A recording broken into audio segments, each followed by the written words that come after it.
Friends, if you are ready to dive into an inspiring and super energetic sports drama, then you are going to enjoy today's video. If you are visiting our channel for the very first time, make sure you hit that subscribe button so you never miss updates on your favorite movies.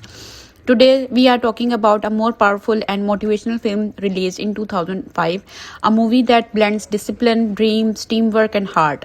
Yes, friends, the movie we are going to talk about is Coach Carter. In this video, we will explore that this film is all about why it became so popular and where you can watch it. I will walk you through all the interesting behind the scenes details, including which platform the movie is available on and how it performed when it first released.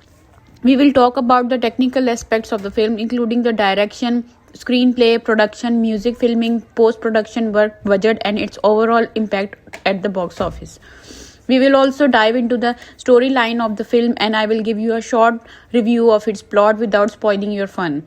Along with that, we will discuss the cast, which actor played which character, and how their performances added life and energy to the movie. Toward the end, I will share some interesting facts about the film that many viewers may not know. So friends, stay with me till the end because this video is going to be packed with motivation, drama, sports, energy, and lot of fun. Let's begin. Plot and narrative. Coach Carter's open like the whistle before the game, sharp, straightforward, and already hinting at the rules that will govern everything that follows. We made Richmond High basketball team as a collection of raw talent, swaggering, confidence, and sneering turbulence. And then we meet Ken Carter, the man who will blend that energy into a lesson far bigger than the scoreboard. The story unfolds most classically in beats that feel familiar: setup, rising action, crisis, climax, aftermath, but it keeps its pulse by focusing less on surprising plot mechanics and more on the moral fiction between the two worlds. The course immediate adrenaline fueled demands and the longer demands of the education, responsibility, and community. Early scenes set character stakes cleanly: boys who can play about whose futures are precarious because school, family, and neighborhood pressures pull them in different directions. Carter's arrival provides the inciting incident. His contract rules about attendance, behavior, and grades feel like a simple plot device, but actually reframes the whole story into a series of tests where academic performance and character became the real metrics of success. Turning points are delivered with an economy of real life, a late assignment that reveals priorities, a hated locker room argument that exposes loyalties, a key game that should cement victory but instead exposes the team's moral dissonance. The narrative escalates with when Carter locks the gym and benches the team of failing to meet academic standards. This suspension is the major crisis that forces everyone, players and parents alike, to take a position. It's a moment that film moves from a big sports movie about wins and losses to being a moral drama about accountability. From there, the conflicts multiply and became more personal. Teammates question Carter's motives, peers and families confront the consequences of the coach's discipline, lost scholarship, community outrage, generalization, expectations. And the boys themselves must wrestle with the short-term pain of the discipline versus the long-term promise of future opportunities. Characters' arcs intertwine with the plot beats. Players like Timu Cruz and Kenyon Stone face private reckonings that mirror the team's public struggle, and Carter is not a one-dimensional authoritarian.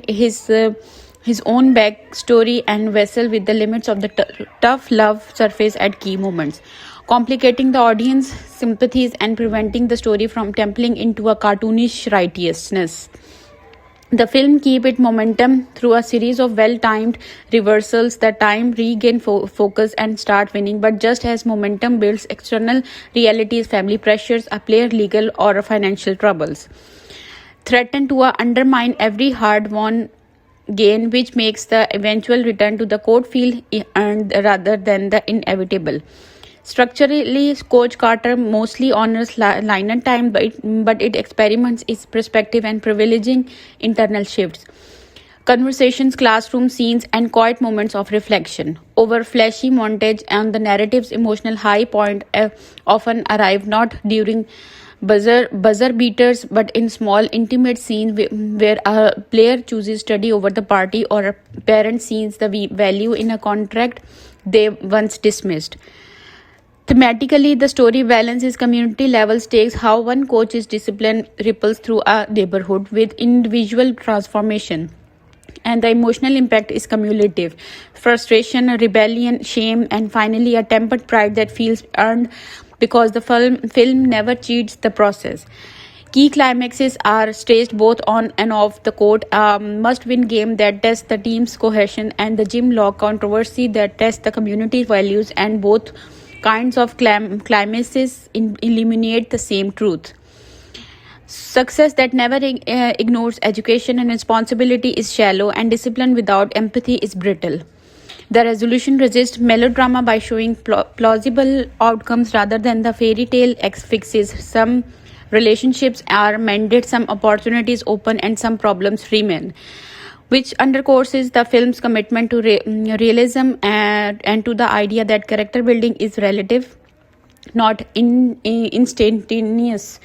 Throughout, the narrative voice is energetic and moralistic in equal measure, learning on dialogue and detail to reveal change rather than the theoretical speeches.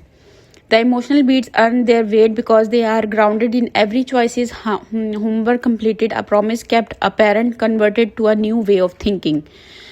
The player of story comes less from unpredictable twists and more from watching a disciplined design play out.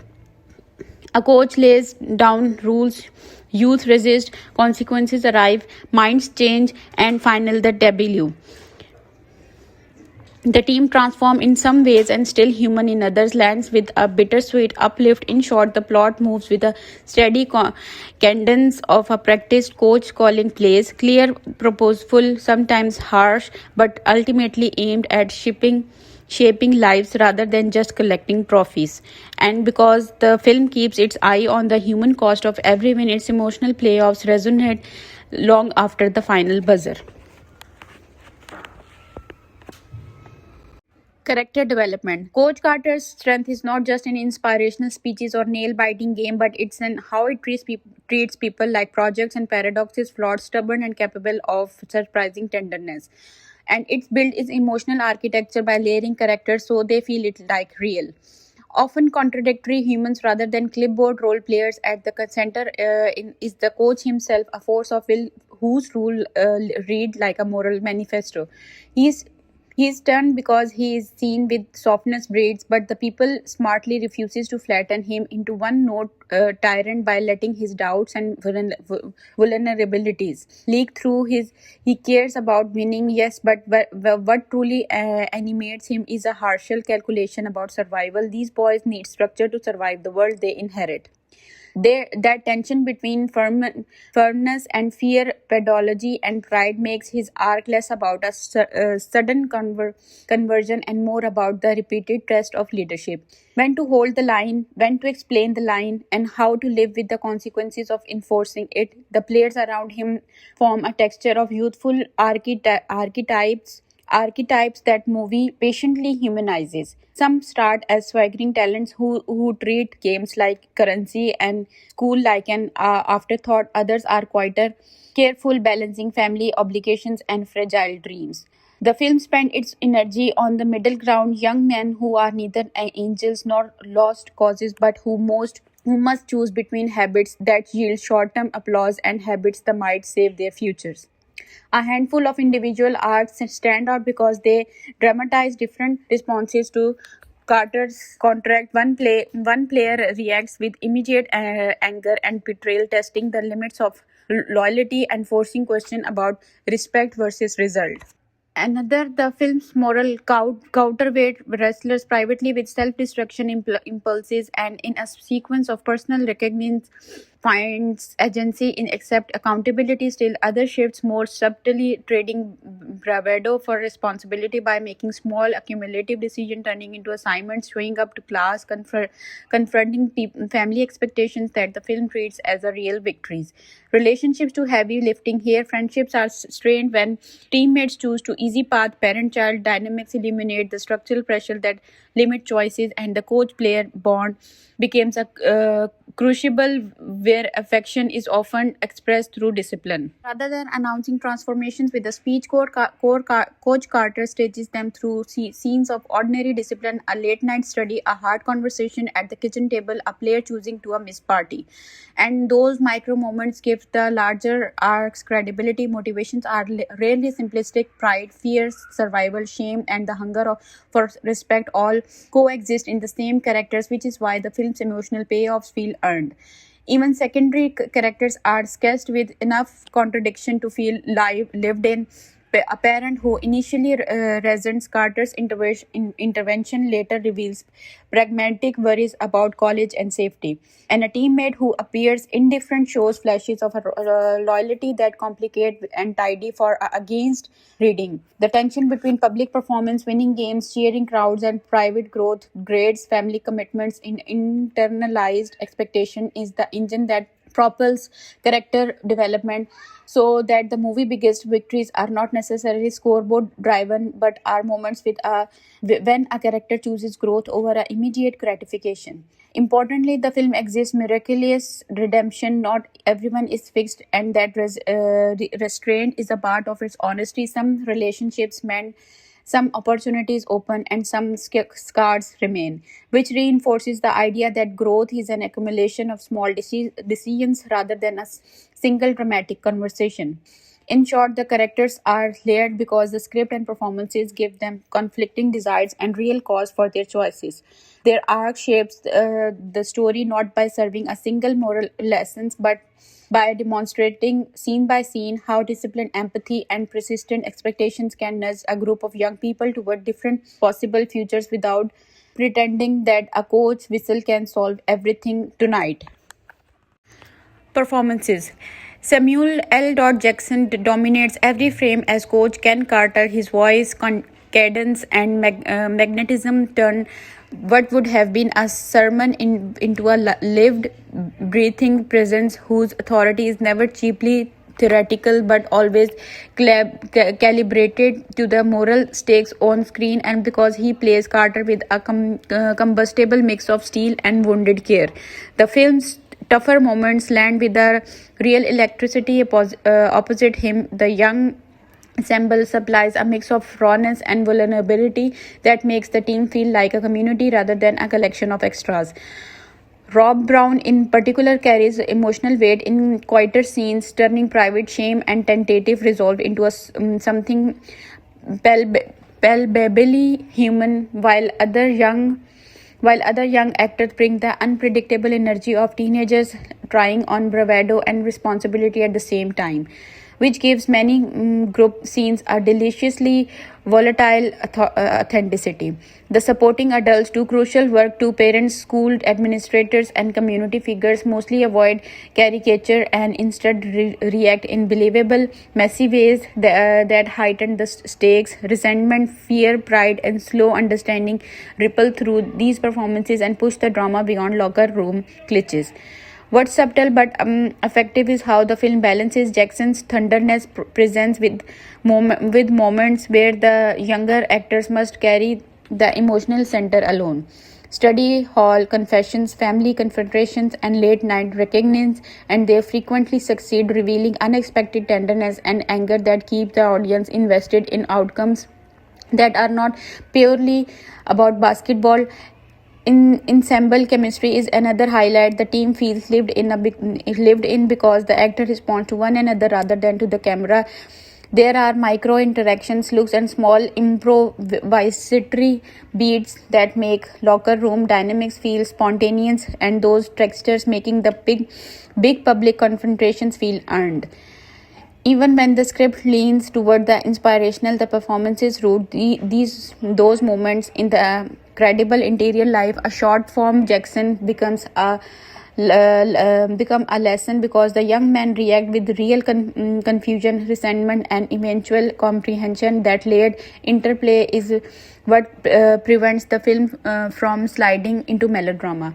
The casting also reveals a knack for finding performers who would plausibly be both athletes and vulnerable teenagers, which helps sell the film center claim that discipline and education matter just as much as talent. In short, the acting elevates a predictable machines plot mechanics into lived drama because the leads and supporting cast invest their characters and contradictory impulses, stubbornness and curiosity, defiance and hope, so the emotional beats resonate long after the buzzer. Performances. Samuel L. Jackson dominates every frame as Coach Ken Carter. His voice, cadence, and magnetism turn what would have been a sermon into a lived, breathing presence whose authority is never cheaply theoretical but always calibrated to the moral stakes on screen. And because he plays Carter with a combustible mix of steel and wounded care, the film's tougher moments land with a real electricity. Opposite him, the young ensemble supplies a mix of rawness and vulnerability that makes the team feel like a community rather than a collection of extras.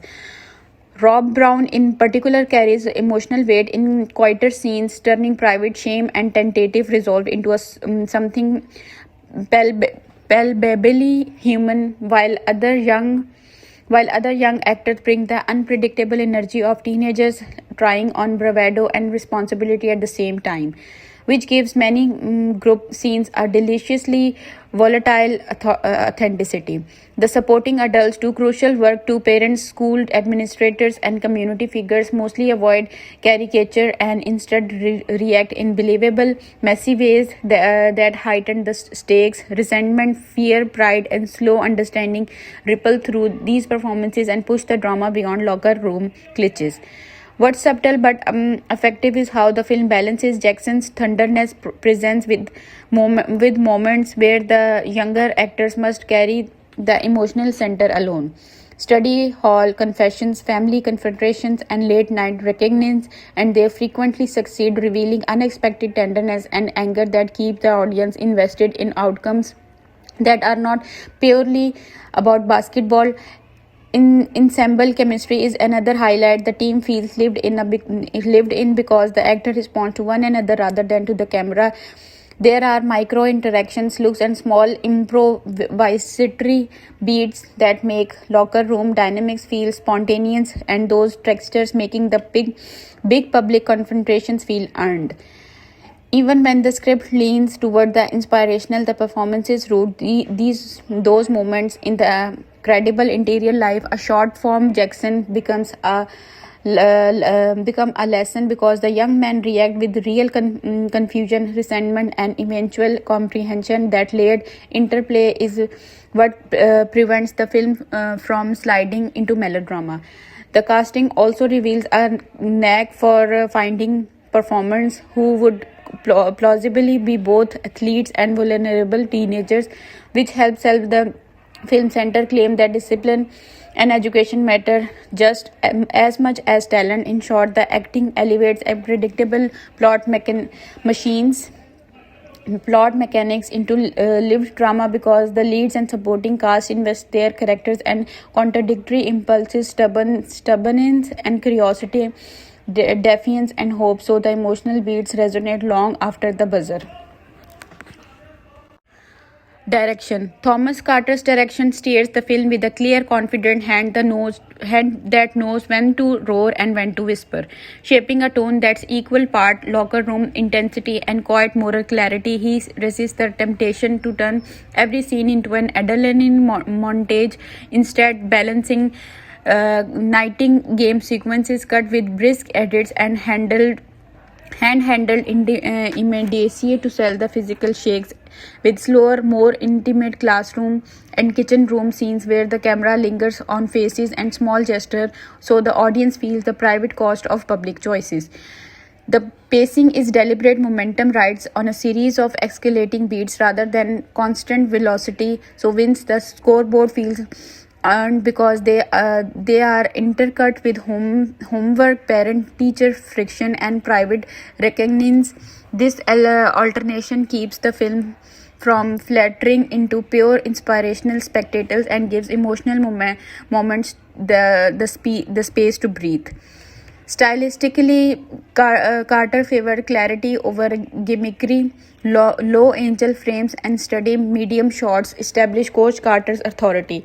Wide shots of the gym stage the team as a unit, and close-ups during quiet confrontations pull us into the interior lives of players who might otherwise be background noise in a sports movie.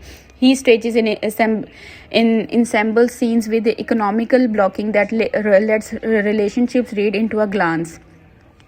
A look exchanged into a locker room, a player standing slightly apart or at practice, and he uses the physical spaces, classroom, court, and neighborhood as a kind of choreography of values, visually mapping the tension between short-term glory and long-term investment. The director's rhythmic choices where to cut a scoreboard, when to hold on a player reading a paper, when to let an argument play out in a conscious burst shape the film's moral argument as much as the script does. Because the camera's patience turns small acts of discipline into dramatic currency, sound and music are applied with purpose. The soundtrack amplifies crowd energy during plays but recedes when the story demands intimacy, allowing dialogue and silence to carry weight. Carter also pays attention to performance dynamics, creating scenes that invite actors to react each other rather than perform the camera, and that ensemble first approach makes group conflicts feel authentic and earned. He does not reinvent the sports drama blueprint, but his choices measured cutting, focused compositions, and air for emotional tempo, and a commitment to showing consequences rather than peddling empty inspiration. Elevate the material into something that feels both visceral and thoughtful, a film that wins viewer throughout craftful control rather than flashy directorial prior techniques. Cinematography. The cinematography in Coach Carter works like a silent coach of its own, calling plays with light, lens choices, and framing the underline the film's moral stakes and emotional swings. During the games, the camera often moves with a purposeful urgency, handheld, or with quick crane moves that put you inside the hustle. Breathing a game's rhythm, cutting tightly on feet, hands, and faces so victories feel earned and mistakes feel costly. While wider, steadier frames occasionally pull back to show the team as a single organism learning to move together, the choreography of bodies and camera in reinforcing the idea of discipline as a learned habit. Angels stood heavy lifting. Low angel composition give the coach an almost monumental authority in scenes where rules are laid down. While medium and close-up shots are players reveal vulnerability and doubt when discipline bites, these shifts into vantage points subtly steer or are allegiance from the collective spectacle of the sport to the private interior of each character. Lighting is used with clear intent. Gyms glow with practical, sometimes harsh overhead fixtures that create stark highlights and long shadows, dramatizing the physical and the loneliness of the court. Classrooms and homes are lit more softly or with cooler tones, which visually separates the short-term thrill of the game front from the quieter long-term work of the study and family life. Framing choices repeatedly emphasize relationships and distance. Too short compositions show the fissures between coach and player or between teammates, while shallow depth of field single out a boy reading a paper or holding back tears, turning a small gesture into a decisive moment.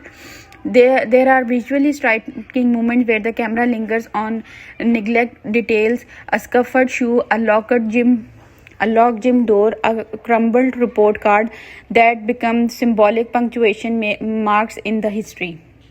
reminding us that the film's mistakes are as much as about the ordinary objects of schooling as they are about trophies. Motion is contrasting smartly. The kinetic, sometimes jittery energy of practice and games is balanced by long, patient takes into scenes of conversation and consequences, allowing the audience to feel the emotional weight settle rather than to be told it's important. Composition often uses the architecture of the spaces, the bleachers, the classroom desk, the narrow streets, create lines that lead the eye and suggest pressures or escape routes, or so a player sitting at the edge of the frame which visually reads as someone on the margin of the future possibility. Sound and camera interplay to the cinematography cuts or holds in time with the crowd's roar or the hush of a tense exchange, making silent images trump with implied noise. Overall, the visual approaches favors clarity and emotional calibration over showy effects. It frames moral decisions as a cinematic choices and turns modest everyday moments into images that feel decisive, which keeps the film grounded while still making several scenes genuinely cinematic and memorable. Editing and pacing. Editing in Coach Carter functions like a second coach behind the scenes, calling timeouts, trimming access, and deciding when to let a moment breathe. The film's flavor the film's flow favors a steady, deliberate rhythm that alternate bursts of kinetic energy with quieter, more reflective stretches, and the editors use that contrast to make both the game sequences and the small domestic moments feel consequential. Game scenes are cut with a propulsive economy, short lengths, quick reaction cuts, inserts of hands and feet, and the scoreboard, so the viewers experience the immediacy of play. The ball's arc, the scramble for position, the tiny facial ticks that decide a play. Those rapid cuts are balanced by border special shots that re-establish the team's movement as a choreography rather than the chaos, which helps maintain clarity even when the camera dives into a heat of action. Between the play that editing deliberately slows longer takes, fewer cuts, and scenes that allow the actors' faces to do the storyline so that the emotional consequences of a loss or a suspension settle. This contrast is in tempo is one of the film's strongest editing strategy because it's mirrored the narrative's central tension. The impulsive toward instant gratification, the thrill of the game versus the slower cumulative work of character and education. Transitions between on-court and off-court life are handled with the practical, unobtrusive cuts. The film rarely employs flashy vibes or stylistic tricks to the bad scenes, preferring instead to let a line of a dialogue, a match cut on an object, or even the echo of a whistle thread together sequences. Those small editorial choices, cutting from a crowded locker room to a lonely study hall with a single matched action or sound cue, make the shift feel logically motivated rather than manipulative, and they are allow to the audience to carry emotional momentum from one sphere of the boys' lives to the next.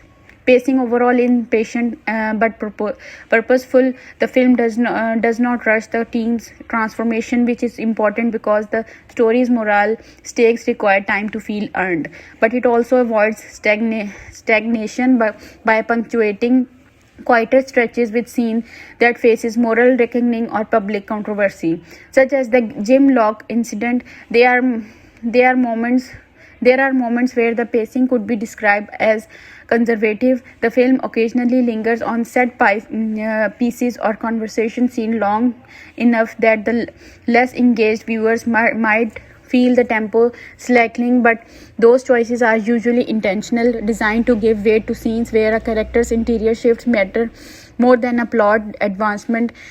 Conversely, the editors framed access in the subplots efficiently, allowing the narrative to breathe without getting mired into too many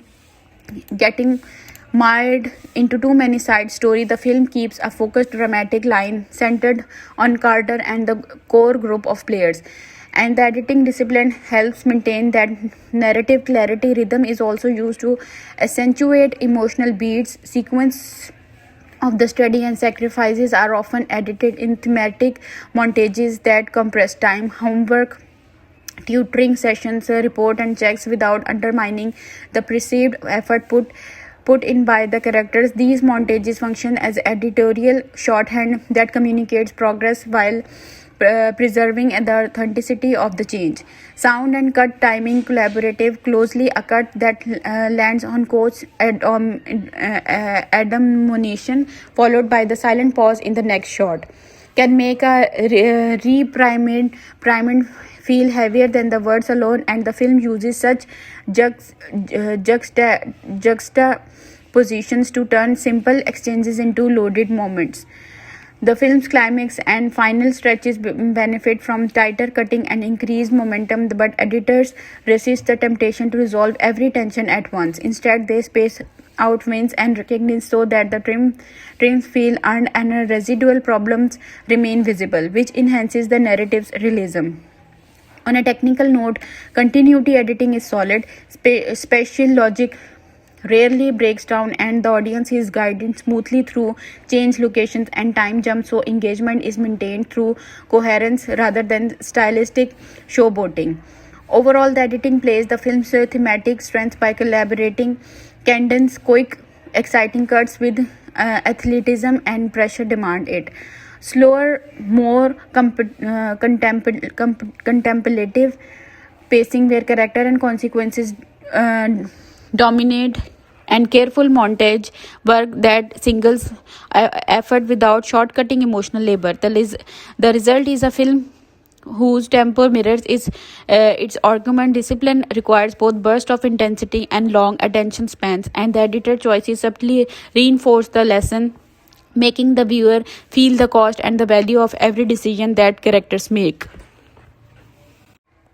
The music, soundtrack and score. The music in Coach Carter works like an invisible sideline coach, pushing the film's emotional forward without ever hogging the spotlight.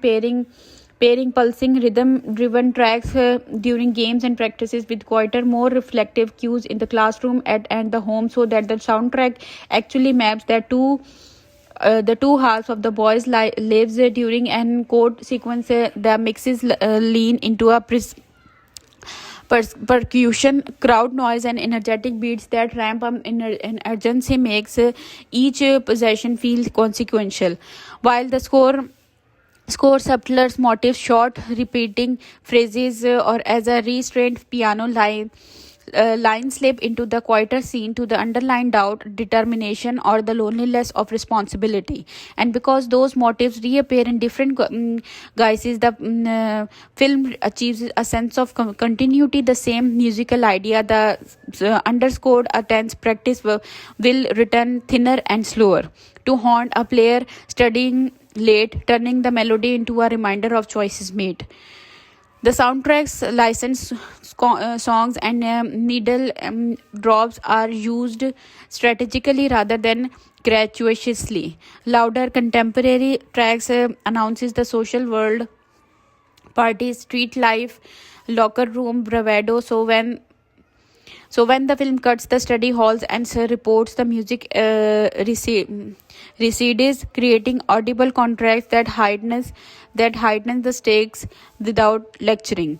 There are also moments where silence is the loudest instrument.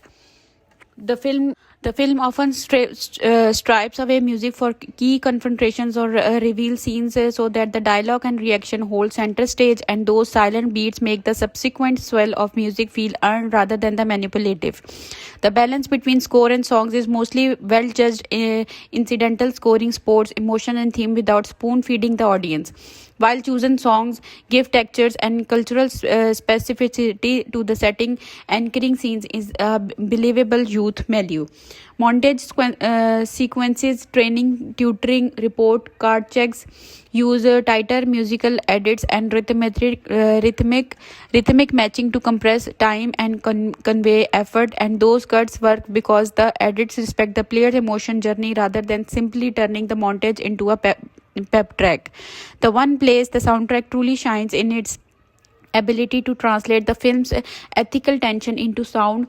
Percussive driving beats mirror the external pressure to win now. A delicate piano or string motif signal to slow work of change, and the way these elements are woven together gives the audience a sonic shorthand for the film's central argument.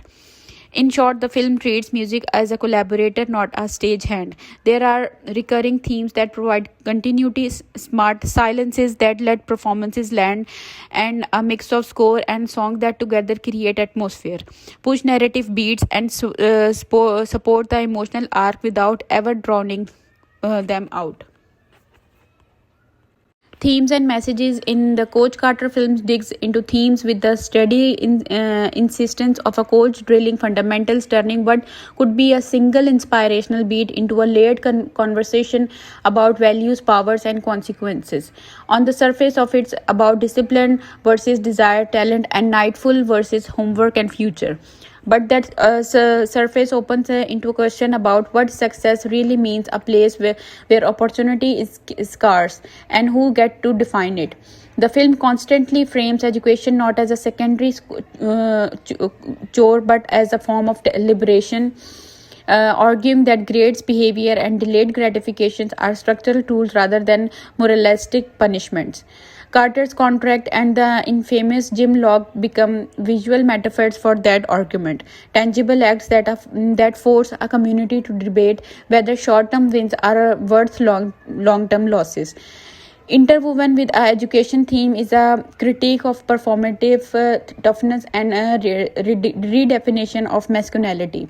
The player's bravado and need for street respect and real pressures, but the film pushes back by showing that courage can also mean sitting in a classroom, asking for help, or telling the truth about grades acts that does not read as cinematic heroism but are crucial in real life.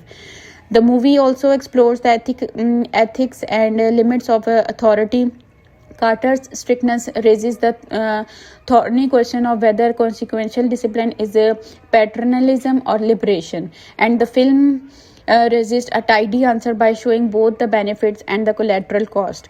Lost games, fractured relationships, and community backlash show that moral clarity often comes at a social price. Socioeconomic context hums throughout the story. Family dynamics, economic precarity, and neighborhood expectations explain choices that might otherwise be judged in isolation. And the film used these pressures to complicate characters' decisions rather than excuse them. Mentorship and responsibility are twin threads. Carter's role is not to be a savior but to provide structural and expectation, and the narrative repeatedly tests whether persistent expectations can actually create different outcomes when institutions, schools, families, and neighborhoods are under strain. There is also a recurring meditation on accountability as collective work. It's not only the boys who must change, but the adults and the system that must reckon with their roles. And that broader call to communal responsibility prevents the movie from collapsing into a lone hero myth.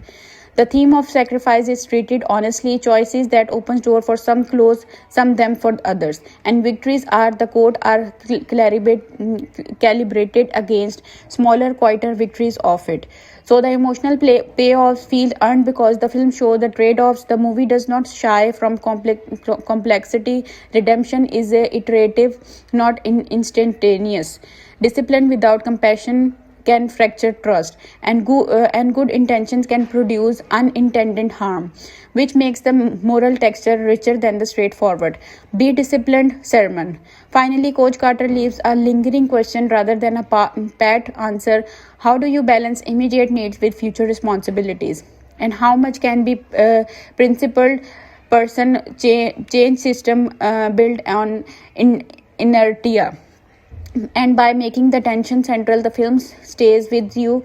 Its ideas about education or empowerment, leadership as responsibility, and community as an arena where morality must be practiced, not merely preached, register as a thought-provoking and crucially mess in ways that reflect real life. Coach Carter's is not a VFX showcase, and that's precisely that point. The film treats visually effects like a quiet stage hand, invisible unless you are looking for them, which helps the story feel lived in and immediate. Most of what reads as effects are practical choices, tight choreographed basketball sequences, careful stunt work, realistic props, scuffed floors, battered balls, real uniforms, and production design that sell the gym and neighborhood as actual places rather than the built blackboards. While any digital intervention is subtle and functional, scoreboard graphics, occasional crowd plates, or mild crowd duplication to swell audiences, small composition touches to clean up continuity errors, and the kind of digital polishing, wire removal, coloring grade, touch-ups on signage that keeps the world coherent without calling attention to itself, where cinema often lends on flashy CGI to manufacture spectacles. This film keeps effect minimal and purpose driven, so immersion sets rests on performances, blocking, and the kinetic camera rather than on the synthetic visuals. Slow motion moments or tightened frames edits are editorial choices that heighten tension and emotion more than the computer generated imagery ever does here. And when the film leans on visual trickery, it's to preserve spatial logic in chaotic plays or to hide the seams of a complicated shorter rather than to invent unreal elements. Practical effects, props, set dressing, stage physical collisions, and the sweat and dust of real practices carry the tactical weight of the film's work and constantly outshine everything digital could add, which is why the occasional composting and scoreboard overlays feels like the maintenance rather than the spectacle. The restraint payoffs because the visual effects are used sparingly and transparently. They rarely distract, instead they support continuity and clarity, so the viewer's attention stays on the human stakes, conflict, discipline, and sacrifice rather than on how a shot was constructed. Even the handful of moments that rarely involved post-production fixes are integrated through sound design, editing, and performances, so that the digital work remain invisible, functioning as glue rather than the glitter.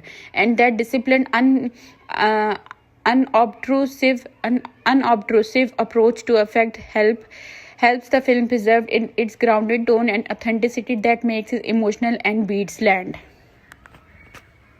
Coach Carter's world feels lived in because the set design and location functions as more than just backdrops. They are active participants in the story shaping mode, reinforcing character and signaling mistakes without needing a single explanatory line. The Richmond High Gym, for example, in a character in itself, the scuffed hardwood floors, peeling paint, and worn bleachers communicate years of history and neglect. And when Carter locks the doors or stages drill, the environment amplifies tension, turning ordinary spaces into an arenas of moral and physical challenge. Classrooms, all hallways, and study areas are deliberately less glamorous but detailed enough to signal the pressure the boys face. Bulletin board cluttered with notices, desks stacked with papers, and flickering fluorescent lights all the contribute to a sense of realism that makes their academic struggles tangible. Outside of the school, the neighborhood and local streets carry visual weight as well. Chain link fences, graffiti, parked cars, and modest homes subtly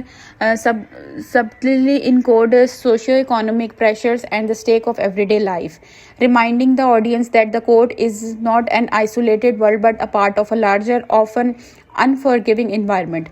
Props are chosen with a precision and restraint: a basketball, a notebook, a report card, a locker combination, each object anchoring action in reality and often symbolizing broader themes like responsibility, choice, or opportunity. Montage sequence, whether showing players studying or practicing, gain texture from the careful arrangement of these props, which reinforce character development without needing expository dialogue. Location choices also support narrative rhythm. Games in crowded gyms feels claustrophobic and electric, while quieter scenes in homes or classrooms are framed to allow breathing space and reflection, visually distinguishing the spheres of the boys' lives.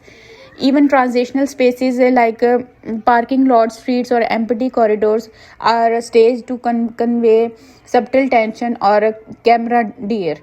A shot of player walking together toward practice can feel as weighted as any dialogue heavy scene because the location themselves tell a story of community, boundaries, and movement.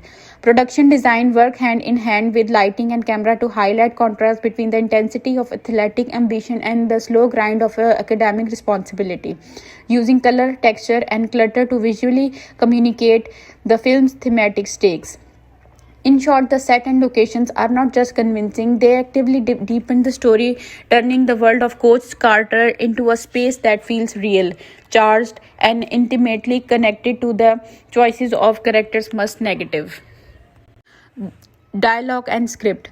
The dialogue in Coach Carter works really like a steady drumline driving the film forward, sometimes crisp and commanding, sometimes soft and reflective, and often carrying a surprising emotional punch. You never get the sense that characters are simply waiting for their turn to speak. They talk the real people under pressure talk, and their worries leaking through, their pride clashing with fear, and their excitement jolting out into burst. The script balances stress level banter with sharp motivational fire, letting the movie shift from locker room jokes to life changing truths without losing its rhythm. One of the most striking things about the dialogue is how it lets Coach Carter hold court without turning into a lecture machine. His lines feel like they have been sanded smooth by years of experience, authority, and disappointment. When he addresses the team, the language lands with a weight because it's not flowery, it is direct. When he tells his player that winning is a habit, that hits harder because you can hear the expectation beneath them. His speeches are not written to impress, they are written to wake people up, and that is why they stick. But the script does not really solely on Carter's voice, it gives the player their own texture. Timo cruises with the blend of charm and defiance, snapping back with lines that show both his wit and his walls. Worm throws out humor like a shield, masking his anxiety with quick punches of sarcasm. Cruz in particular delivers raw, striped-down snips of dialogue that speak louder than any long monologue could. Quiet admissions delivered like confession at the edge of a cliff. Each character sounds distinct, and that's what makes the team feel like a real crew rather than a cluster of generic athletes. What the script does especially well is allow silence and short bursts of dialogue to create impact. A simple "sir" said reluctantly can feel like a breakthrough. A heated argument in the gym crackles with with the kind of energy that comes from a people who genuinely believe they are fighting for their future. Even the quieter exchanges, like when Carter asks the boys to consider who they want to become, carry a heavier emotional charge because the film treats those moments as battles too. Just battles fought with honesty instead of fits. And of course, the standout line that become the film's heartbeat arrives not from Carter but from Cruz. The recitation of our deepest fear, the moment lands because it does not feel like a staged revelation. It feels like a character finding words he desperately needed. It's written to resonate not because it's pretty, but because it captures the film's core struggle, choosing not to shrink from responsibility of your own potential. The script also has a strong ear of rhythm. A heated team meeting moves like a fast break with quick shots back and forth. A post game conversation flows slower, letting the weight settle. A joke tossed across the bus aisle gives just enough levity to keep the story from sinking into self seriousness. Every shift feels intentional. By the end, the dialogue works the way the team eventually does, unified, purposeful, and carrying more focus than you expect at first glance. The script's mix of mentorship, humor, and raw vulnerability turns mere lines into defining moments, making Coach Carter a film where the words are remembered long after the buzzer sounds. Coach Carter lands firmly in the sports drama genre, but it plays with conventions in ways that makes it feel both familiar and surprisingly fresh. On the surface, it hits many expected beats. A talented but undisciplined team tough coach who arrives to impose rules, high stakes games, and inevitable moral lessons that accompany athletic trims. Yet the film subverts cliches by refusing to let the scoreboard be the ultimate measure of success. Victories are not only but about winning matches, but about integrity, responsibility, and growth, which adds a moral and educational layer often absent in typical sports films. The balance between action and drama is carefully calibrated. Basketball sequences are kinetic and exciting, giving audiences the rush of competition, but they are intercut with the classroom tension, family dynamics, and community debates, which slows the pace just enough to let stakes feel real rather than performative. Suspense arises less from plot twist or last second shots and more from the uncertainty of whether players will meet Carter's expectation, whether grades will be achieved, or whether relationship can survive the pressure of discipline, which keeps tension grounded in consequences rather than spectacle. Humor is used sparingly but effectively, usually emerging from natural interaction between players, their banter, and moments of a rebellion against authority, which humanizes the characters and prevents the moral weight from the feeling oppressive. The film also plays with genre expectations through its assembled cast. Instead of focusing solely on a single star athlete, it gives space to multiple players' arcs, letting personal growth, setbacks, and small victories share equal narrative weight with game outcomes, which expands the genre's usual hero-centric focus. Emotional drama is layered. Anger, pride, fear, and shame are all present, often overlapping, so audience investment comes from a combination of athletic excitement and moral curiosity. Will these boys rise to the challenge of Carter's rules, and what will it cost them socially, academically, and emotionally? The film uses montages and training sequences familiar to sports film but integrates them with study halls, report cards, and ethical confrontations, which adds freshness and emphasizes effort beyond the court. Even the climatic sequence, the big games, the gym lock controversy play out with dramatic tension. Then it's more about accountability and communal stakes that flashy athletics heroics, which both respects and reinvents genre expectations. Overall, Coach Carter navigates its genre like a careful dribbler. It hits the expected beats that give sports dramas their energy and excitement, but dribblers sideways into unexpected territory by prioritizing ethical tension, character semblance arcs, and long-term consequences over easy trims and glitches, keeping audiences engaged in both the game and the moral lesson. Social and cultural commentary. Coach Carter is more than a sports story. Its function as a commentary on the social and cultural forces shaping young lives in underrepresented communities. And it does so with a surprising level of subtlety. The film situates its narratives in a high school where systematic pressures, poverty, underfunded education, community expectations, and limited access to opportunity directly impact the characters' choices. Their social realities are never handed to the audience in a lecture. Instead, they emerge naturally through the environment, dialogue, and the characters' struggles. The neighborhoods, the homes, the gym, and the school all visually communicate inequality. And the film pairs this with small but meaningful interactions. A parent worried about safety, a teammate tempted by street culture, or a counselor who must mediate between rules and reality. Carter's strict contract and insistence and on academic accountability act as a lens through which the movie explores larger societal question. What does it mean to invest in the next generation when systems are stacked against them? How does one balance short-term survival against long-term success? By focusing on these dilemmas, the film comments on education as a both social equalizer and a site of tension, showing that discipline and structure are forms of empowerment rather than punishment. It also addresses a masculinity and peer culture, depicting how young men navigating expectations to be tough or streetwise while managing ambition and integrity. Moments of tension like the gym lockout spark discussions among parents, administrators, and the community, exposing the broader political and cultural dynamics at play and highlighting the conflicts between authority, respect, and opportunity. The film handles sensitive topics, youth delinquency, socioeconomic disadvantage, family conflict, and systematic neglect, with realism rather than sensationalism. It does not sugarcoat consequences, yet it balances critique with empathy, portraying characters as product of their environment without reducing them to stereotypes.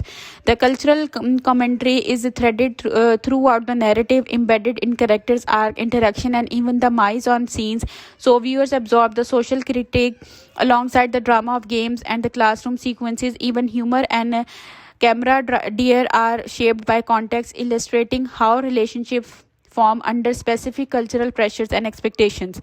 In essence, Coach Carter weaves social and cultural commentary into the fabric of its story using the basketball court, the classroom. Family settings are arenas for exploring inequality, responsibility, and ambition. These themes feel interesting to the character's world rather than tagged on, allowing audiences to engage with complex societal issues organically while sitting being invested in the drama, growth, and triumphs of the team.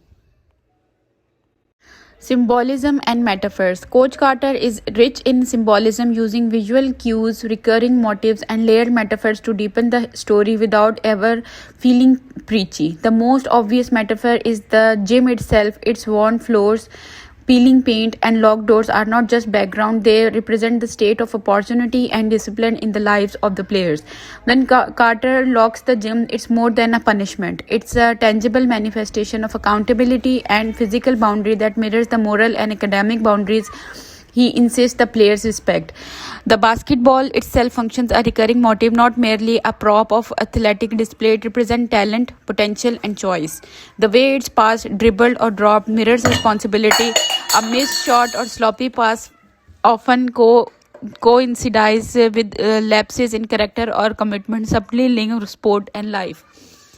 Report card, contracts, and homework are equally symbolic. These objects, ordinary in themselves, become loaded with meaning. The stakes of the failure and the rewards of diligence are encoded in paper and pen.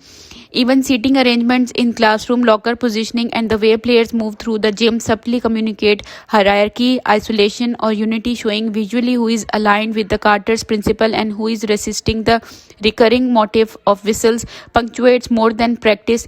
Every blast signals attention, warning, or correction, tying the rhythm of the sound to moral and practical structure is in the narrative. Lighting and shadow play metaphorical roles as well. Gym lights often cast harsh shadow during intense practices or confrontations, emphasizing the tension between exposure and concealment, truth and avoidance. Contrastingly, softer lighting in the study or home scene symbolizes reflection, growth, and the potential for personal development outside the public spectacle of competition. Even clothing choices, uniforms, sneakers, or streetwears act as a subtle metaphors, marking shifts in identity and conformity, or rebellion, signaling how characters navigate between community expectations and personal growth. Montage sequence also serve metaphorical purposes. Repetitive shots of studying, practicing, and report checking compress time and turn ordinary effort into a visual symbol of cumulative growth. The rhythm of the editing in these sequences mirrors the discipline Carter's demands, so the audience experiences progress as a tangible, almost tactical phenomena. Even the scoreboard becomes a layered symbol, contrasting short-term victories with long-term achievements, visually reminding viewers that triumph is not only about points but about choices, persistence, and accountability. All of these elements, objects, settings, sound cues, and movements combine to create a visual and thematic shorthand that reinforces the film's central messages. The audience absorbs meaning through the environment and repeated visual motifs, not just dialogue or narration, which gives Coach Carter a depth that rewards attention and reflection. Symbolism and metaphor in the film operate quietly but powerfully, turning everyday objects, sounds, and action into extension of character, theme, and moral argument, enriching the story in ways that make the narrative feel layered, intentional, and resonant. comparisons to similar films. When you stack Coach Carter next to other sports dramas, it quickly distinguishes itself by placing moral stakes on par with athletic ones. Many films in the genre think Remember the Titans, Hosieries, or Glory Road tend to focus on winning the ultimate metric, letting games championships on historical triumphs drive the story. Coach Carter subverts that expectation by making academic performance, character growth, and long-term responsibility just as important as what happens on the court, giving the genre a fresh moral dimensions. Where some sports films rely on the thrill of competition to sustain engagement, this movie balances the rush of close games with the tension of study halls, report cards, and community pushbacks, creating a dual track narrative that is both kinetic and contemplative. Compared to other films featuring strong principled coaches such as Dangerous Minds or Lean on Me, Coach Carter adds a nuanced ensembles dynamic rather than the centric on the single troubled student as an enabler of transformation. It spreads growth across a whole team, allowing multiple arcs to play out simultaneously, each reflecting different social pressures, ambitions, and personal challenges. This enables approaches deepens audience engagement because you are invested not just in a single hero but in a microcosm of the community, which is not always the case in more formulaic genre entries. In the context of director Thomas Carter's filmography, Coach Carter is a continuation of his interest in character driven stories with social stakes, but it is arguably his most ambitious work in blending high stakes action with ethical storytelling. Unlike other films that may lean heavily on melodrama or sensationalism, he maintains grounded realism in performance, pacing, and production design, letting ethical tension arise naturally from character decision rather than forced plot beats.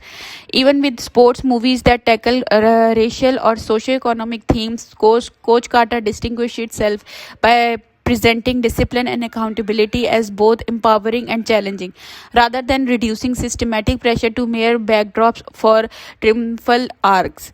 In short, when compared to its peers, Coach Carter offers a dual appeal. It delivers the adrenaline, teamwork, and strategic maneuvering of a classical basketball drama, but it elevates itself by foregrounded character, education, and moral consequence in ways that are rarer in the genre. It follows enough familiar structure to feel comfortable and satisfying to fans of sports films, but it introduces fresh thematic layers that make it stand out in both its genre and in the broader landscape of socially conscious, character driven cinema. Franchise or historical context. Coach Carter is not part of a franchise, but it does inhabit a broader cultural and historical context that make it feel connected to real world events and educational debates of the early 2000s.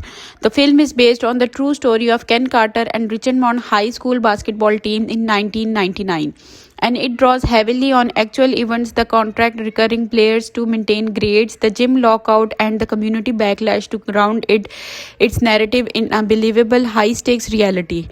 The historical accuracy is not slavish, but the filmmakers take care to preserve the essence of the Carter's approach and the challenges faced by the players, which makes the story feel immersive without descending into a documentary style recounting.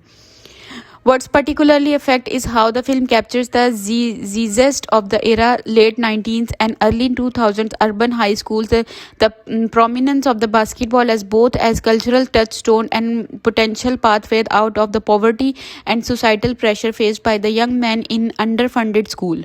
Costumes, music, and set design reflect the time period convincingly, from streetwear to gym equipment to the technology present in classrooms, creating a sense of authenticity that situates the narrative in its historical moment.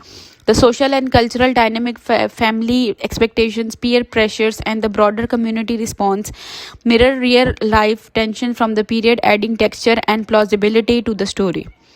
While not a part of the cinematic series, Coach Carter contributes to the larger cultural conversation around education, discipline, and mentorship in sports film.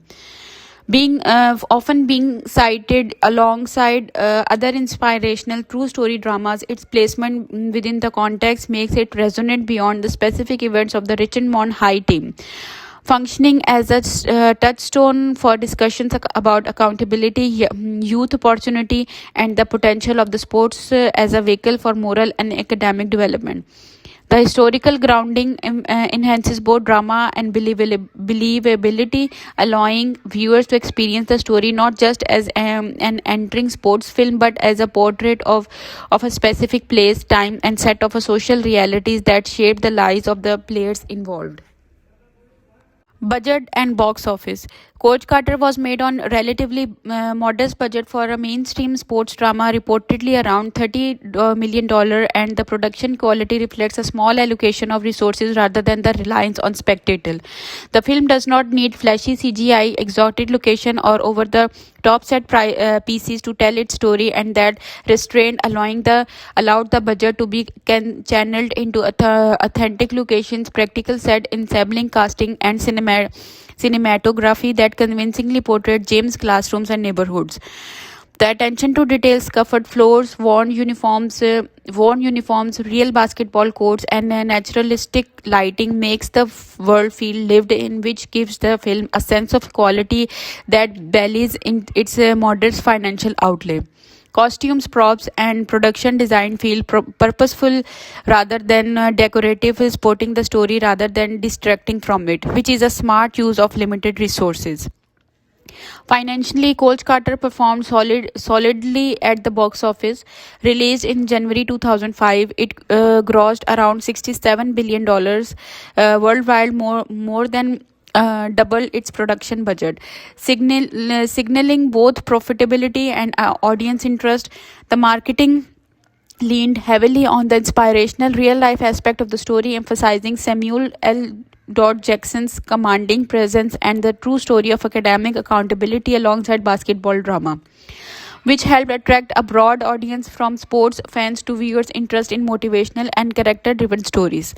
Word of mouth likely played a role as well. The film's balance of action, ethical stakes, and ensemble character development made it appealing for repeat viewings and family audience, extending its revenue beyond the initial theatrical run. The film's modest budget also meant there was little risk in experimental production choices. The team could focus on grounded realism rather than expensive set pieces, making the most of the practical location and ensemble casting. This economical approach gave the theory authenticity and allowed technical departments, cinematography, sound design, editing, and music to shine without being overshadowed by special effects or overly glossy production elements.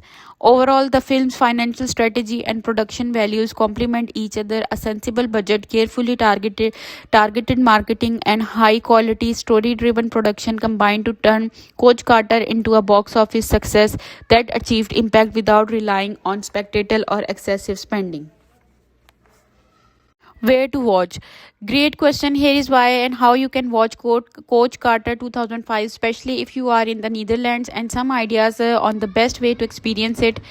Where to watch? You can watch the Coach Carter on Netflix, Netherlands. Coach Carter is currently available for streaming. You can also rent or buy it on Pathy Thews in Netherlands as per Filming Vendag.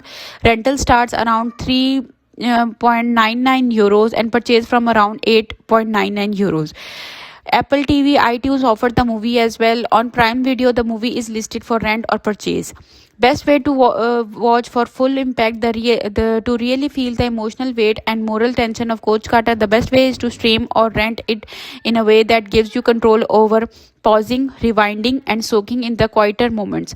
Watching on Netflix, if you are already have it, it's super smooth and lets you replay favorite scene, think study hall, locker room talks, or coach player confrontations. If you go to the Pathy Thews or a Prime Video route, renting in HD is a good call because the visual and audio details like the James worn out floors, the players' expressions, and the tension in the locker room make a difference when seen clearly. If you like, I can check right now whether Coach Carter is available on other Dutch streaming services like Videoland, Disney, etc. Do you want me to do that?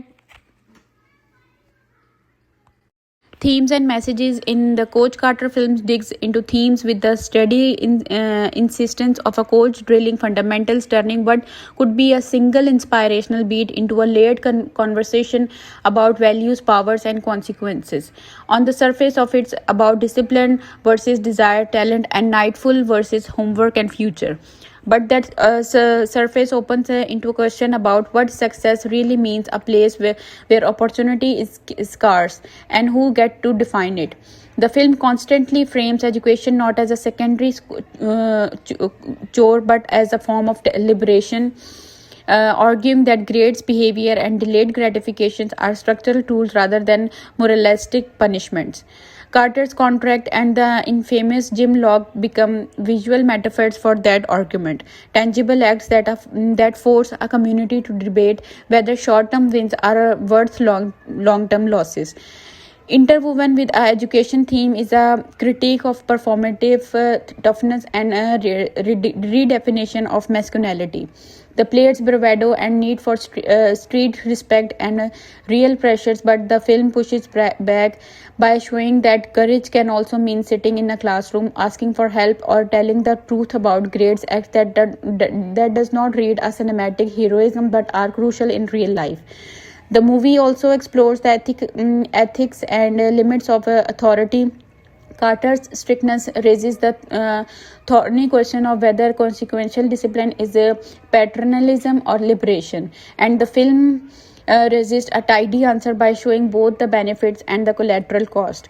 Lost games, fractured relationships, and community backlash show that moral clarity often comes at a social price. Socioeconomic context hums throughout the story. Family dynamics, economic precarity, and neighborhood expectations explain choices that might otherwise be judged in isolation.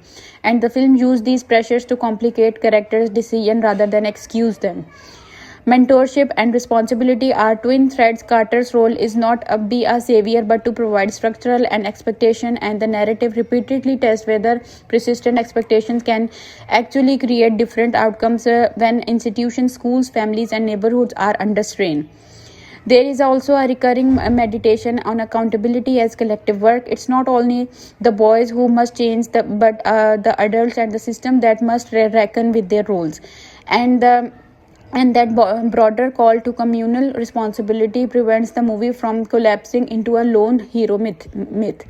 The theme of sacrifice is treated honestly. Choices that opens door for some, close some them for others, and victories are the quote are calibrated against smaller, quieter victories of it. So the emotional payoffs feel earned because the film shows the trade-offs. The movie does not shy from complexity. Redemption is iterative, not instantaneous. Discipline without compassion can fracture trust, and good intentions can produce unintended harm, which makes the moral texture richer than the straightforward be disciplined sermon. Finally, Coach Carter leaves a lingering question rather than a pat answer.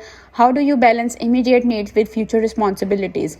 And how much can be principled person change system built on inertia? And by making the tension central, the film stays with you. Its ideas about education or empowerment, leadership as responsibility, and community as an arena where morality must be practiced, not merely preached, register as a thought-provoking and crucially mess in ways that reflect real life.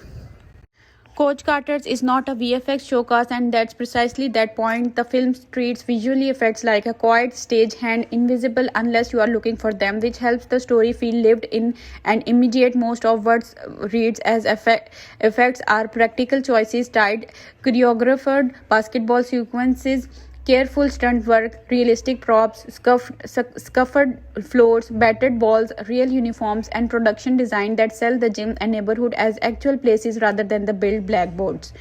While any digital intervention is subtle and functional, scoreboard graphics, occasional crowd plates, or mild crowd duplication to swell audiences, small composition touches to clean up continuity errors, and the kind of digital polishing, wire removal, coloring grade, touch-ups on signage that keeps the world coherent without calling attention to itself. Where cinema often lends on flashy CGI to manufacture spectacles, this film keeps effect minimal and purpose driven, so immersion sets rests on performances, blocking, and the kinetic camera rather than on the synthetic visuals. Slow motion moments or tightened frames edits are editorial choices that heighten tension and emotion more than the computer generated imagery ever does here. And when the film leans on visual trickery, it's to preserve spatial logic in chaotic plays or to hide the seams of a complicated shorter rather than to invent unreal elements. Practical effects, props, set dressing, stage physical collisions, and the sweat and dust of real practices carry the tactical weight of the film's work and constantly outshine everything digital could add, which is why the occasional composting and scoreboard overlays feels like the maintenance rather than the spectacle. The restraint payoffs because the visual effects are used sparingly and transparently. They rarely distract, instead, they support continuity and clarity so the viewer's attention stays on the human stakes, conflict, discipline, and sacrifice rather than on how a shot was constructed. Even the handful of moments that rarely involved post production fixes are integrated through sound design, editing, and performances so that the digital work remain invisible, functioning as glue rather than the glitter. And that disciplined unobtrusive approach to effect helps the film preserve in its grounded tone and authenticity that makes it emotional and beats land. Coach Carter's world feels lived in because the set design and location functions as more than just backdrops. They are active participants in the story shaping mode, reinforcing character and signaling mistakes without needing a single explanatory line. The Richmond High Gym, for example, in a character in itself, the scuffed hardwood floors, peeling paint, and worn bleachers communicate years of history and neglect. And when Carter locks the doors or stages drill, the environment amplifies tension, turning ordinary spaces into an arenas of moral and physical challenge. Classrooms, all hallways, and study areas are deliberately less glamorous but detailed enough to signal the pressure the boys face. Bulletin board cluttered with notices, desks stacked with papers, and flickering fluorescent lights all the contribute to a sense of realism that makes their academic struggles tangible. Outside of the school, the neighborhood and local streets carry visual weight as well. Chain link fences, graffiti, parked cars, and modest homes subtly encode socio-economic pressures and the stake of everyday life, reminding the audience that the court is not an isolated world but a part of a larger, often unforgiving environment. Props are chosen with a precision and restraint: a basketball, a notebook, a report card, a locker combination, each object anchoring action in reality and often symbolizing broader themes like responsibility, choice, or opportunity. Montage sequence, whether showing players studying or practicing, gain texture from the careful arrangement of these props, which reinforce character development without needing expository dialogue. Location choices also support narrative rhythm. Games in crowded gyms feels claustrophobic and electric, while quieter scenes in homes or classrooms are framed to allow breathing space and reflection, visually distinguishing the spheres of the boys' lives. Even transitional spaces like parking lots, streets, or empty corridors are staged to convey subtle tension or camaraderie. A shot of player walking together toward practice can feel as weighted as any dialogue heavy scene because the location themselves tell a story of community, boundaries, and movement. Production design work hand in hand with lighting and camera to highlight contrast between the intensity of athletic ambition and the slow grind of academic responsibility, using color, texture, and clutter to visually communicate the film's thematic stakes. In short, the set and locations are not just convincing, they actively deepen the story, turning the world of Coach Carter into a space that feels real, charged, and intimately connected to the choices of characters most negative. Dialogue and script. The dialogue in Coach Carter works really like a steady drumline driving the film forward, sometimes crisp and commanding, sometimes soft and reflective, and often carrying a surprising emotional punch. You never get the sense that characters are simply waiting for their turn to speak. They talk the real people under pressure talk, and their worries leaking through, their pride clashing with fear, and their excitement jolting out into burst. The script balances stress level banter with sharp motivational fire, letting the movie shift from locker room jokes to life changing truths without losing its rhythm. One of the most striking things about the dialogue is how it lets Coach Carter hold court without turning into a lecture machine. His lines feel like they have been sanded smooth by years of experience, authority, and disappointment. When he addresses the team, the language lands with a weight because it's not flowery, it is direct. When he tells his player that winning is a habit, that hits harder because you can hear the expectation beneath them. His speeches are not written to impress, they are written to wake people up, and that is why they stick. But the script does not really solely on Carter's voice, it gives the player their own texture. Timo cruises in with the blend of charm and defiance, snapping back with lines that show both his wit and his walls. Worm throws out humor like a shield, masking his anxiety with quick punches of sarcasm. Cruz in particular delivers raw, striped-down snips of dialogue that speak louder than any long monologue could. Quiet admissions delivered like confession at the edge of a cliff. Each character sounds distinct, and that's what makes the team feel like a real crew rather than a cluster of generic athletes. What the script does especially well is allow silence and short bursts of dialogue to create impact. A simple "sir" said reluctantly can feel like a breakthrough. A heated argument in the gym crackles with the kind of energy that comes from a people who genuinely believe they are fighting for their future. Even the quieter exchanges, like when Carter asks the boys to consider who they want to become, carry a heavier emotional charge because the film treats those moments as battles too. Just battles fought with honesty instead of fits. And of course, the standout line that become the film's heartbeat arrives not from Carter but from Cruz. The recitation of our deepest fear, the moments lands because it does not feel like a staged revelation. It feels like a character finding words he desperately needed. It's written to resonate not because it's pretty, but because it captures the film's core struggle, choosing not to shrink from responsibility of your own potential. The script also has a strong ear of rhythm. A heated team meeting moves like a fast break with quick shots back and forth. A post-game conversation flows slower, letting the weight settle. A joke tossed across the bus aisle gives just enough levity to keep the story from sinking into self-seriousness. Every shift feels intentional. By the end, the dialogue works the way the team eventually does, unified, purposeful, and carrying more focus than you expect at first glance. The script's mix of mentorship, humor, and raw vulnerability turns mere lines into defining moments, making Coach Carter a film where the words are remembered long after the buzzer sounds. Coach Carter lands firmly in the sports drama genre, but it plays with conventions in ways that makes it feel both familiar and surprisingly fresh. On the surface, it hits many expected beats. A talented but undisciplined team tough coach who arrives to impose rules, high stakes games, and inevitable moral lessons that accompany athletic trims.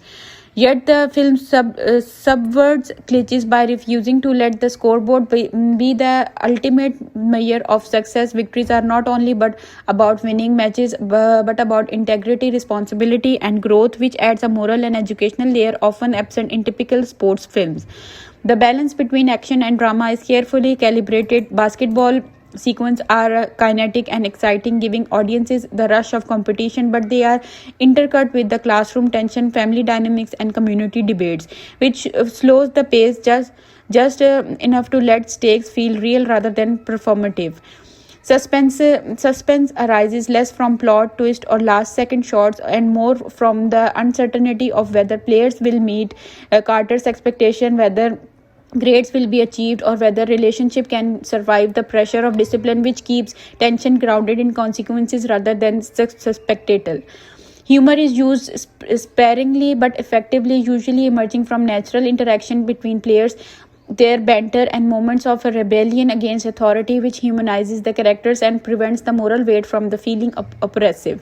The film also plays with genre expectations through its assembled cast. Instead of focusing solely on a single star athlete, it gives space to multiple players' arcs, letting personal growth, setbacks, and small victories share equal narrative weight with game outcomes, which expands the genre's usual hero-centric focus.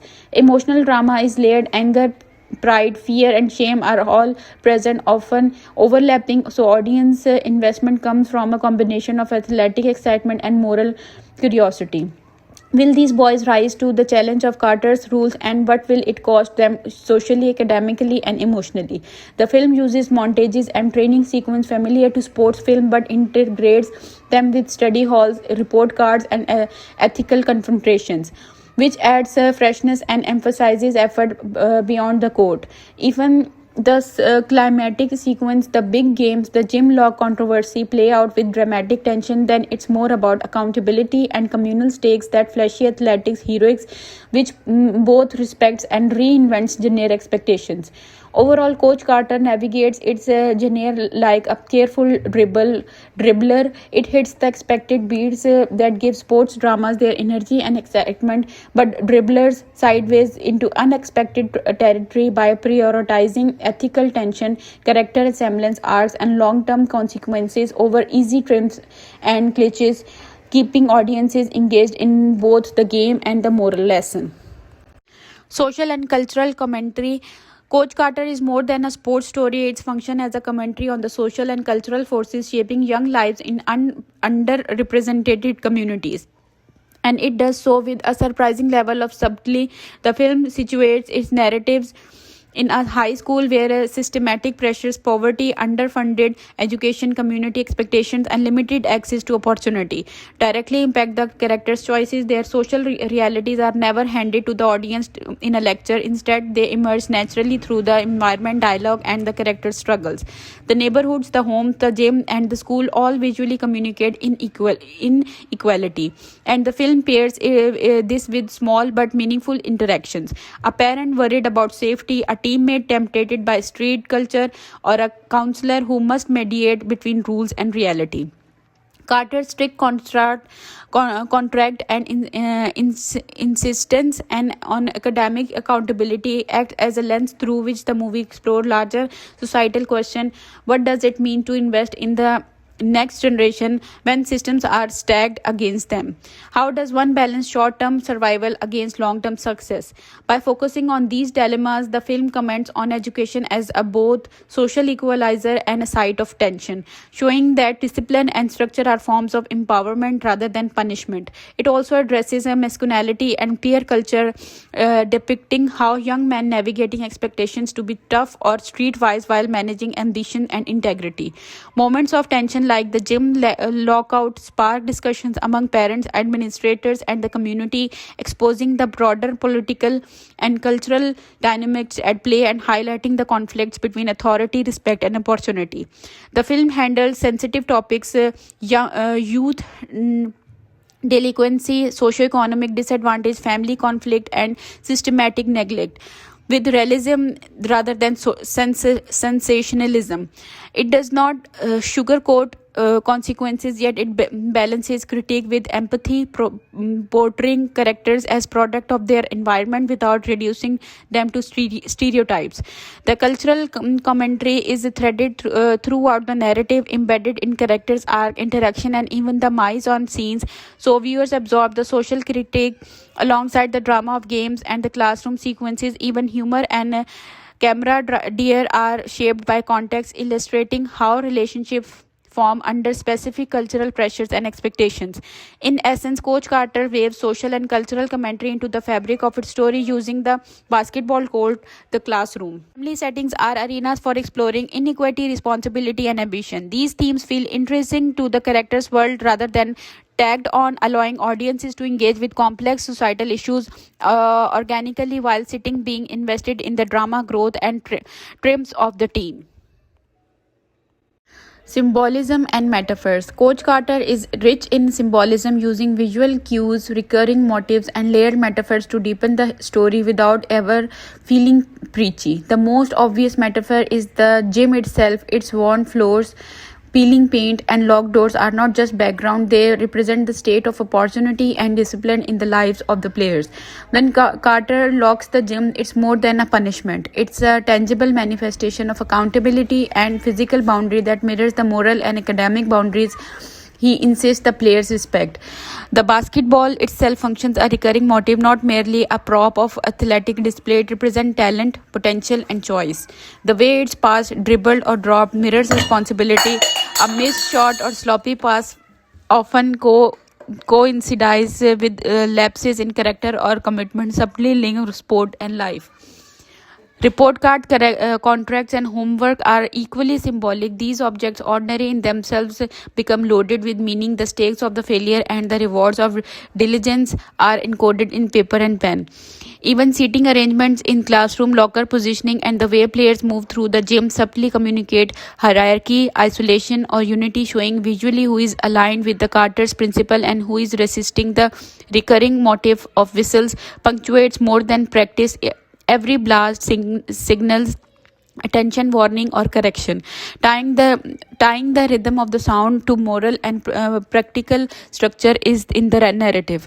Lighting and shadow play metaphorical roles as well. Gym lights often cast harsh shadow during intense practices or confrontations, emphasizing the tension between exposure and concealment, truth and avoidance. Contrastingly, softer lighting in the study or home scene symbolizes reflection, growth, and the potential for personal development outside the public spectacle of competition. Even clothing choices, uniforms, sneakers, or streetwears act as a subtle metaphors, marking shifts in identity and conformity, or rebellion, signaling how characters navigate between community expectations and personal growth. Montage sequence also serve metaphorical purposes. Repetitive shots of studying, practicing, and report checking compress time and turn ordinary effort into a visual symbol of cumulative growth. The rhythm of the editing in these sequences mirrors the discipline Carter's demands, so the audience experiences progress as a tangible, almost tactical phenomena. Even the scoreboard becomes a layered symbol, contrasting short-term victories with long-term achievements, visually reminding viewers that triumph is not only about points but about choices, persistence, and accountability. All of these elements, objects, settings, sound cues, and movements combine to create a visual and thematic shorthand that reinforces the film's central messages. The audience absorbs meaning through the environment and repeated visual motifs, not just dialogue or narration, which gives Coach Carter a depth that rewards attention and reflection. Symbolism and metaphor in the film operate quietly but powerfully, turning everyday objects, sounds, and action into extension of character, theme, and moral argument, enriching the story in ways that make the narrative feel layered, intentional, and resonant. Comparisons to similar films. When you stack Coach Carter next to other sports dramas, it quickly distinguishes itself by placing moral stakes or on par with athletic ones. Many films in the genre think Remember the Titans, Hosieries, or Glory Road tend to focus on winning the ultimate metric, letting games championships on historical triumphs drive the story. Coach Carter subverts that expectation by making academic performance, character growth, and long-term responsibility just as important as what happens on the court, giving the genre a fresh moral dimensions. Where some sports films rely on the thrill of competition to sustain engagement, this movie balances the rush of close games with the tension of study halls, report cards, and community pushbacks, creating a dual track narrative that is both kinetic and contemplative. Compared to other films featuring strong principled coaches such as Dangerous Minds or Lean on Me, Coach Carter adds a nuanced ensembles dynamic rather than the centric on the single troubled student as an enabler of transformation. It spreads growth across a whole team, allowing multiple arcs to play out simultaneously, each reflecting different social pressures, ambitions, and personal challenges. This enables approaches deepens audience engagement because you are invested not just in a single hero but in a microcosm of the community, which is not always the case in more formulaic genre entries. In the context of director Thomas Carter's filmography, Coach Carter is a continuation of his interest in character driven stories with social stakes, but it is arguably his most ambitious work in blending high stakes action with ethical storytelling. Unlike other films that may lean heavily on melodrama or sensationalism, he maintains grounded realism in performance, pacing, and production design, letting ethical tension arise naturally from character decision rather than forced plot beats. Even with sports movies that tackle racial or socio-economic themes, Coach Carter distinguished itself by presenting discipline and accountability as both empowering and challenging, rather than reducing systematic pressure to mere backdrops for triumphal arcs. In short, when compared to its peers, Coach Carter offers a dual appeal. It delivers the adrenaline, teamwork, and strategic maneuvering of a classical basketball drama, but it elevates itself by foregrounded character, education, and moral consequence in ways that are rarer in the genre. It follows enough familiar structure to feel comfortable and satisfying to fans of sports films, but it introduces fresh thematic layers that make it stand out in both its genre and in the broader landscape of socially conscious, character driven cinema. Franchise or historical context. Coach Carter is not part of a franchise, but it does inhabit a broader cultural and historical context that make it feel connected to real world events and educational debates of the early 2000s. The film is based on the true story of Ken Carter and Richmond High School basketball team in 1999, and it draws heavily on actual events, the contract recurring players to maintain grades, the gym lockout, and the community backlash to ground its narrative in a believable high stakes reality. The historical accuracy is not slavish, but the filmmakers take care to preserve the essence of the Carter's approach and the challenges faced by the players, which makes the story feel immersive without descending into a documentary style recounting. What's particularly effect is how the film captures the zest of the era, late 19th and early 2000s urban high schools, the prominence of the basketball as both as cultural touchstone and potential pathway out of the poverty and societal pressure faced by the young men in underfunded school. Costumes, music, and set design reflect the time period convincingly, from streetwear to gym equipment to the technology present in classrooms, creating a sense of authenticity that situates the narrative in its historical moment. The social and cultural dynamic, family expectations, peer pressures, and the broader community response mirror real life tension from the period, adding texture and plausibility to the story. While not a part of the cinematic series, Coach Carter contributes to the larger cultural conversation around education, discipline, and mentorship in sports film, being often being cited alongside other inspirational true story dramas. Its placement within the context makes it resonate beyond the specific events of the Richmond High team.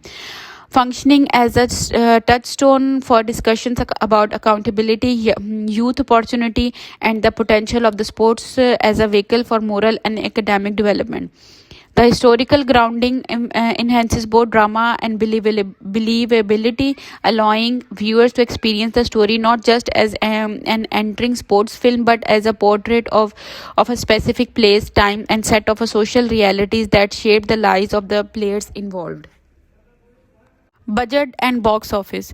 Coach Carter was made on relatively modest budget for a mainstream sports drama, reportedly around $30 million, and the production quality reflects a small allocation of resources rather than the reliance on spectacle. The film does not need flashy CGI, exotic location, or over the top set pieces to tell its story, and that restraint allowed the budget to be channeled into authentic locations, practical set ensembling, casting, and cinematography that convincingly portrayed James' classrooms and neighborhoods. The attention to details, covered floors, worn uniforms, real basketball courts, and naturalistic lighting makes the world feel lived in, which gives the film a sense of quality that belies in its modest financial outlay. Costumes, props, and production design feel purposeful rather than decorative, supporting the story rather than distracting from it, which is a smart use of limited resources. Financially, Coach Carter performed solidly at the box office. Released in January 2005, it grossed around $67 billion worldwide, more than double its production budget, signaling both profitability and audience interest. The marketing leaned heavily on the inspirational real life aspect of the story, emphasizing Samuel L. Jackson's commanding presence and the true story of academic accountability alongside basketball drama, which helped attract a broad audience from sports fans to viewers' interest in motivational and character driven stories. Word of mouth likely played a role as well. The film's balance of action, ethical stakes, and ensemble character development made it appealing for repeat viewings and family audience, extending its revenue beyond the initial theatrical run. The film's modest budget also meant there was little risk in experimental production choices. The team could focus on grounded realism rather than expensive set pieces, making the most of the practical location and ensemble casting. This economical approach gave the theory authenticity and allowed technical departments, cinematography, sound design, editing, and music to shine without being overshadowed by special effects or overly glossy production elements. Overall, the film's financial strategy and production values complement each other. A sensible budget, carefully targeted marketing, and high-quality story-driven production combined to turn Coach Carter into a box office success that achieved impact without relying on spectacle or excessive spending. Where to watch? Great question. Here is why and how you can watch Coach Carter 2005, especially if you are in the Netherlands, and some ideas on the best way to experience it. Where to watch? You can watch the Coach Carter on Netflix, Netherlands. Coach Carter is currently available for streaming. You can also rent or buy it on Pathy Thews in Netherlands as per Filming Vendag. Rental starts around 3.99 euros and purchase from around 8.99 euros. Apple TV, iTunes offer the movie as well. On Prime Video, the movie is listed for rent or purchase. Best way to watch for full impact, to really feel the emotional weight and moral tension of Coach Carter, the best way is to stream or rent it in a way that gives you control over pausing, rewinding, and soaking in the quieter moments. Watching on Netflix, if you are already have it, it's super smooth and lets you replay favorite scene, think study hall, locker room talks, or coach player confrontations. If you go to the Pathy Thews or a Prime Video route, renting in HD is a good call because the visual and audio details like the James worn out floors, the players' expressions, and the tension in the locker room make a real